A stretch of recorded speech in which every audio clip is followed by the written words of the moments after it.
I'm Bill, one of the co-founders of AircraftIQ. Hey, I'm Brad. Brad, the other co-founder of AircraftIQ. And we love airplanes. We love Cardinals, we love 310s, we love Yaks and Bonanzas, all types of airplanes. We're gonna talk today about oil changes in aircraft ownership. All right, Brad, so you are the single owner of this Bonanza. I am. How do you manage oil changes on your plane? So I'm a bit of a hypochondriac when it comes to aircraft maintenance, and I just like to throw labor and money at things that I don't need necessarily. So a lot of new oil filters and new style oil on these airplanes can be changed every 50 hours. I do mine every 35 hours on average, so it winds up being a little bit less than that depending upon what I'm doing. But I over-maintain my airplane because I gotta put people I love in it. So I take care of mine that way. Everybody does it a little bit differently. So like sometimes you'll have a 25-hour oil change, sometimes you'll have a 50-hour oil change. Eventually, once we start using unleaded fuel, we should be able to do 100-hour oil changes, things like that, but we're not quite there yet. So part of the problem with general aviation that I can't solve yet is that our engines are very old, right? So the engine that's in this Bonanza is effectively a 1950s engine. It's had some small updates and changes to it, but this particular one that's in here is a 1980s construction. It's on its third overhaul. So because of that, we haven't really gotten to the whole electrical engine control and the synthetic oil usage and things like that in these engines. They're just not built for it because at the time when they were created and designed, we didn't have synthetic oil to put in these. So we hadn't really gotten that point yet. So because of that, our oil change intervals are a lot less than what you'd expect with something like a car. So like I said, I do 35-hour oil changes on mine, but that's just my own personal thing. There's nothing wrong with doing less or more than that, depending upon what your manufacturer recommends. All right, so oil changes make sense. Why is it important, or why would you want to keep track of all of your oil changes like in AircraftIQ, and what other things can you reference within that platform to monitor the health of your aircraft and potentially aid in the sale or buying of an airplane? Yeah, so for me, I do oil analysis every time I do an oil change as well. I figure that's pretty cheap insurance, and I'll take the extra information where I can get it. So I spend 20 bucks for every oil change, put a sample in it, and then send it off and get a whole big long report that I can reference with the parts per million for aluminum and titanium and silicon and lead and everything like that, everything that you might find as contaminants in the oil. And over time, you can see the trend for those items. So, for example, if I start to see significant increases in nickel or aluminum or silicon or things like that, that might be an indicator of where I need to look in order to find whatever component is degrading at some point during my engine's lifespan. So in my case with the Bonanza, I'm starting to see some increases in aluminum. So we're going to start monitoring that as we get over the next 2 or 3 oil changes. So, and do you have the oil changes in AircraftIQ right now? Yeah. So the Bonanza has not been fully set up yet because I've been so busy building the thing that I haven't really been using the thing. So I have the Bonanza set up to a certain extent, and I'll show you that here in a second. But it basically has the last 5 or 6 oil changes that are missing in it, but everything from before that is in it. It's gonna get loud. Here, let's go sit where it's a little quieter. So I have a couple of oil changes here. I also have all the ones for the Cardinal here right now as well.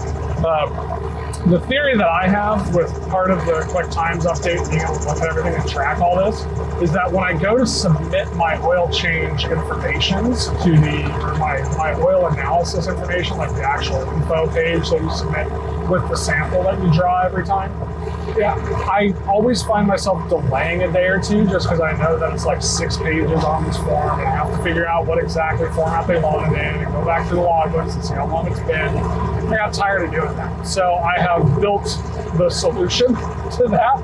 Basically, I'm solving my laziness. That's why. And now, in about a week or so, you'll have the ability to autofill all of that information. So it'll automatically pull your maintenance history and how much time between oil changes from whatever maintenance history was just entered with a new oil change. And it will autofill that document for you. So all you have to do is copy, paste, send it off, and it turns what used to take 5 minutes and now it takes 5 seconds. 5 minutes adds up. You only get so many minutes in a day. So I figure every minute I can save, the better. All right, let's check out what you have in for the Bonanza right now. So right now in the Bonanza, if I go to my airplane right here, and then go to maintenance history, I can search by category, and you can see I've got oil changes right here. So some of these are older, right? So you can see I've got 2025, 2024, 2023, 2022. And even on one of these, you can see it's actually from a previous tack time. So this was before I went and did the engine instrument or engine monitor upgrade on it. So the tack got renumbered when I installed that. So I built in the support to do that with AircraftIQ because I know that a lot of tack and Hobbs meters have been replaced over the lifespan of the airplane. So it's already supported that. You can see on the airframe total time there that that's reflected. So you can see on my oil change summaries here, I'm missing about 2 of them, either 2 or 3 of them, between March of 2025 and February of 2026. So in a different video, you'll see the entry list and how quick it is to But if we look at the Cardinal, for example, because that is more up to date, if you look at Cardinal, this is the category, oil changes, you can see these ones are up to date from December. So if I open each of these up, you can see, okay, so I used Aeroshell 100 Plus on this one.